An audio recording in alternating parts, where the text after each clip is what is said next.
Once upon a time, in a peaceful village surrounded by golden fields and tall trees, there lived an old woman named Amarahana.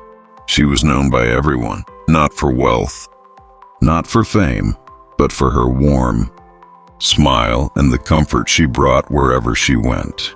Children would run into her arms, neighbors would sit beside her to talk, and travelers passing through would often stop, drawn by her calm presence.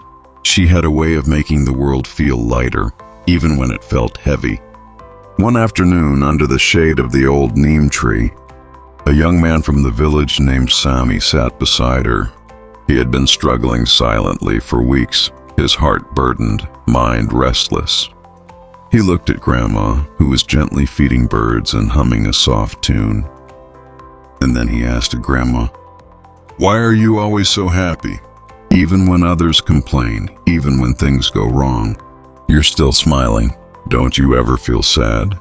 Grandma Rahana turned to him slowly, her eyes kind and wise, filled with 100 untold stories. She smiled and said, "Let me tell you something, Beta. Something from long, long ago. Because happiness doesn't come from nowhere. When I was young," she began, "I had a husband and 3 beautiful children. We were not rich, but oh, we were happy. We would sit on a mat, eat simple dal and roti, laugh at the silliest things, and dream of better days together. But life, as it always does, changed. My husband fell ill. Seriously ill. He couldn't work anymore. Our savings disappeared within weeks, and soon the burden of the whole household fell on my shoulders. I started working in other people's homes, cleaning floors, washing clothes, cooking meals. Morning till night I worked, and in between, I took care of my husband and raised my children. I was the only source of income, the only hand keeping the roof from collapsing. And yet, no one ever asked how I was, because I never showed my pain. There were nights when I would cry silently, my head resting on a pile of laundry, wondering if I'd ever smile again. I was so busy being strong for everyone else that I forgot how to be soft with myself." Sammy listened, his eyes wide, his heart slowly softening. "Then how did you go from that to this? How did you become so happy?" Grandma took a deep breath and looked at the sky. "One day, while walking home with tired feet, I saw a small flower blooming between 2 stones on the roadside. It was tiny, easy to miss, but it stood tall as if saying, 'I don't care where I grow. I will still bloom.' In that moment I stopped, and for the first time in months, I smiled, a real smile. I realized something powerful that day. Happiness doesn't come when life becomes perfect. It comes when you decide to find beauty, even in broken places." From that day on, I made a choice. No matter how hard life gets, I will look for something to smile about. Some days it was the laughter of my children, sometimes a blooming flower or a friend's kind word.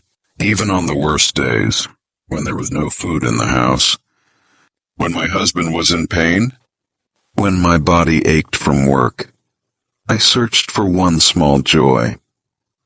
It could be anything. A breeze that touched my face, the smell of fresh rain, or just knowing that my children were safe. At first it was difficult, but slowly it became a habit, a way of life, and then it became my strength. Sammy sat in silence, the weight of her words settling in. "But what about all the pain?" "Didn't it break you?" he asked. Grandma smiled gently. "Yes, it did. But you know what breaks even more? Letting sadness steal the time you still have. You can either live in pain, or you can carry the pain and still find moments of light." She paused, then added with tears in her eyes, "My husband is no longer here, but when I think of him I smile, because I chose to create memories that bring me peace. And now my children are grown. They remember me as someone who never gave up, someone who smiled, not because life was easy, but because she refused to stop finding joy. Sami's heart was full, and for the first time in a long time, he felt like maybe he too could be happy. That day, as he walked home, the world looked different. The trees looked greener. The sounds of children playing didn't irritate him anymore. The sun felt warmer on his face. He understood now. Happiness is not about what you have. It's about how you see what you already do. It's about choosing to smile, even when tears are easier.